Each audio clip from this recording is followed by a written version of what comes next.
Hi, and welcome to the feeding and exercising with your baby video. When you have a baby, in those first few months you spend a lot of time feeding your baby, whether it's breastfeeding or bottle feeding. There's a lot of time spent sitting or lying down feeding that baby. And that's time that we can use to do some simple exercises that can be great for our bodies in terms of our posture, our pelvic floors, and just to reduce any stiffness or tightness that we get. One of the first things when we're going to think about feeding our baby and exercising is setting ourselves up well for the exercise. Now I've got Gabby and Elsie who are with us today to help with this video. And when we're going to feed to do exercise, you want to sit yourself in a comfortable chair, one that's not going to slump you down too much, because it's going to put your body in a better position to be able to use those postural muscles, but also to engage your pelvic floor and abdominal muscles. Okay, so we can see that Gabby's sitting back, she's got her bottom right back in the chair, she's resting back comfortably.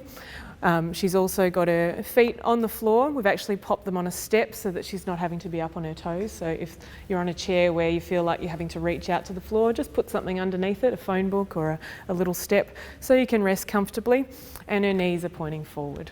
Okay, so that starting posture is fine. Once you get your baby attached, or if you're bottle feeding, once you've got into that starting position then you feel comfortable, then you're ready to move into the exercises.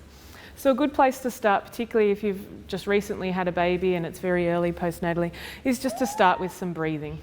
Okay, so while you're feeding, taking a breath in, as you breathe out, just gently letting it go. Now when we're trying to take a deep breath, what we don't want is the shoulders to hitch up. What we want is a nice slow breath that's really swelling up our rib cage underneath our armpits. So in, pause for a moment, allow that air to really open up the lungs, and then just let it go comfortably. Okay, now if you had an exercise ball or something like that at home, you can also do this video sitting on a ball, which will just challenge you a little bit more in terms of the stability and posture. Okay, but you don't need any equipment other than a chair to do this workout. Okay, so it's good to start with 4 to 5 slow, deeper breaths. Don't do any more than 4 or 5 at one time before you have a rest, otherwise you'll get a little bit lightheaded. Really get that rib cage moving. When we've been pregnant, our rib cage is pushed up as our baby grows, and it's much more compressed. Okay, and then we have our baby, and suddenly things aren't as tight around your middle. So as your body's recovering and that connective tissue is tightening up and you're getting your strength back, it can be easy for us to get into this pattern of really gripping on with our ribs and not allowing that normal motion. Think about your rib cage as like the shock absorber for your body. It takes in those things and it needs the coils of those ribs coming around to be able to move and expand for us to move well. There's lots of attachments to our rib cage, things from our neck, our shoulders, our tummy muscles, muscles of our spine that link up with our pelvis. So if we've got this stiff section in the middle, all of those areas can be affected in terms of our movement, which is why starting with breathing is a really nice place to start. Breathing's also lovely for relaxation as well, and you can really relax into this feeding with your bubby. Once you've done those 4 or 5 deep breaths, as I said, have a rest. You can do as many cycles as that as you feel like, but you might be ready to move into some other things. Okay, so a good place to then start is around your neck. It's pretty easy, having had 4 children, and they're all very gorgeous. So when you're feeding, you often spend a lot of your time looking down at them. Okay, and that's nice and that's lovely, but we can get quite stiff and tight through our neck. Okay, so it's important you can add some neck movements while you're feeding. So starting with a gentle retraction of your chin. Elsie doesn't want to eat now, she's on camera. Sitting up nice and tall, pulling the chin back and relax. Chin back and relax. So you're creating some double chins. No one likes to create double chins, but it's a very nice stretch for the upper part of your neck.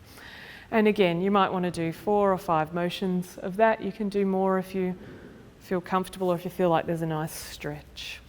Okay, it's very easiest when we're sitting down a lot to get a little bit forward, and this gentle pulling back just helps to stretch out through the upper part of the neck. So tucking in. From there we can start to add some other motions of our neck. So gently pull back, look over your shoulder, back to the middle, and the other side. And again, you might want to do anywhere between 3 or 4 movements each side. So around Now, depending on the age of your baby while you're feeding, little babies take longer, so you'll have more time to do things than you will with the older ones that are much quicker. From there, you can tuck the chin back and look down, look up, and gently look down. And again, just working within what's a comfortable stretch. Don't push into or strain into anything that's really tight, painful or uncomfortable. From there, you can then also tuck the chin in and tip your ear towards one shoulder. Back to the middle and towards the other side. Okay, and you might find that if you're holding your baby a lot on one side, you'll often feel a little bit tight on that side because you're tipping your head to that side quite a bit. So you might find that one side might need a few more movements than the other side just to loosen up. Okay. Another area after you've had a baby where you can sort of feel a lot of tension and tightness, you're doing a lot more handling, doing a lot more sitting, is through the shoulders. So those attachments between the neck and the shoulders. So if you find that when you're feeding you're sort of getting quite tight, you might want to use that tightness and then let it go. Go into the tightness and then let those shoulders go long. And remind your body of the difference between that tension and that tightness and then just letting it go.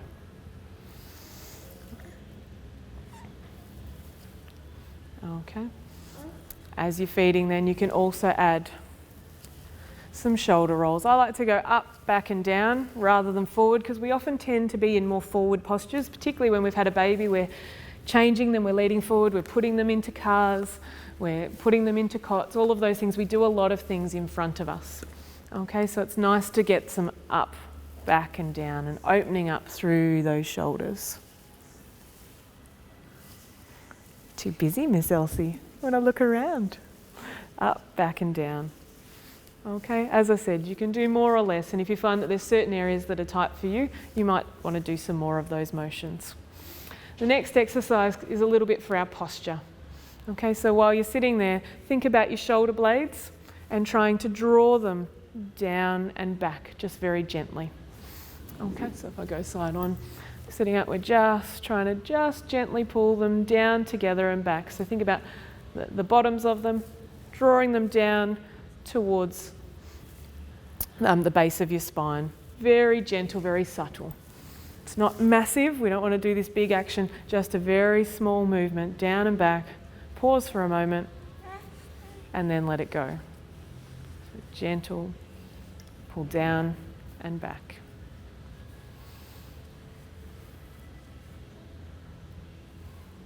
Okay, and you can hold anywhere up to 3 to 4 seconds, that little bit of a hold. So it's just setting those shoulder blades, finding their starting position, good for the posture, getting their endurance back and their control. Okay. From there, if we take ourselves a little bit lower now to our pelvis, we can add some motion of our pelvis, so some rocking forward and back, so almost like going into a slump and sitting up nice and tall.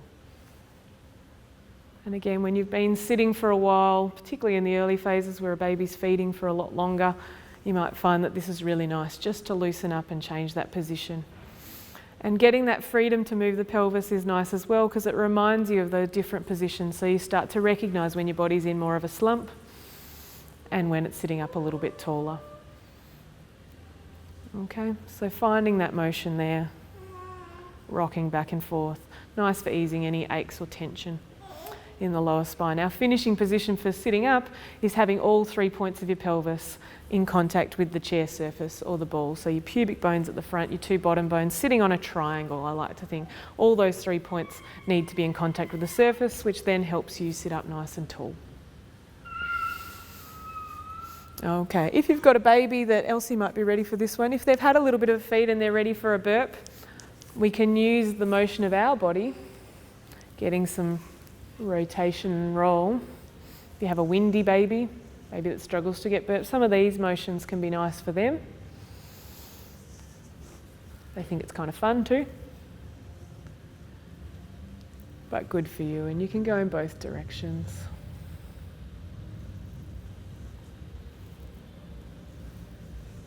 Okay, so that's if you're on the chair doing that motion. If you were sitting on a ball to feed, you can use the ball's motion to help you get some other motions of your pelvis, which is much harder on a chair. But as I said, you don't need a chair. So you can do some side to side motions on a ball. keeping the shoulders nice and still and steady. Your baby will soon tell you if you're moving everything else, they'll be complaining that that's not how they want to feed. Oh, a burp. We got it going. So side to side, you can also add some nice big circles. Okay, so if you did have a ball that's sitting in the back shed or in a cupboard, you might be able to use that to get some motion as you're feeding. Okay. Once you've done a little bit of a loosen up while you're sitting, you can also add some pelvic floor exercises. People always say that it's hard to find time to get those pelvic floor exercises. It's a good time while you're feeding to at least get one set done. Okay, so a pelvic floor exercise, how I like to talk people through it, we want to be sitting in that good posture. If we're slumped down, it's very hard for those muscles of our pelvic floor to get that nice squeeze and lift that we're after. Whereas if we're sitting on the 3 points of our triangle and sitting up tall, it puts the muscle in an optimal position to be able to work. So for the pelvic floor exercise, you want to think about the 3 openings beneath you. You can think about them sitting on that chair surface. And during the action, what we're trying to do is move those openings up and away from the surface and a little bit forward. So it's almost like a plane taking off from the back passage and forward. Okay. So what we want to do is make sure we're not holding our breath with that. So I always tell people, take your breath in first. On the breath out, then start to draw up those 3 openings gently but firmly, and then keep breathing and work into the hold. Now some of you will find that you can only just feel the lift and then it feels like it lets go. So work at that level. Try and gradually hold it a little bit longer.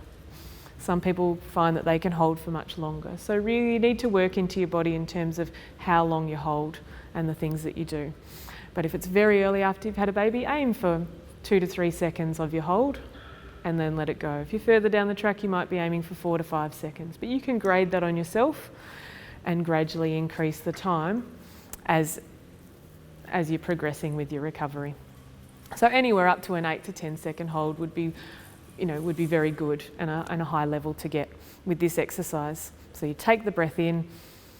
As you breathe out, gently but firmly draw it up and forward. Once you've got the lift, keep breathing and try and hold it there.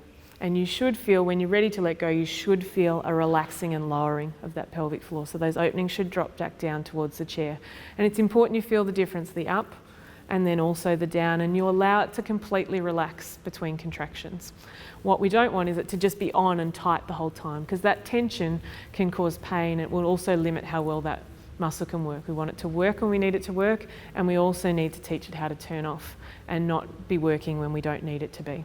So feel that difference, on and off. Things you shouldn't be feeling when you're doing it is that if you draw it up and you're holding there, and then when you let go, everything lets go, you're probably just holding your breath. We need to make sure that as we're doing the hold, that we can breathe in and out as we've got that hold.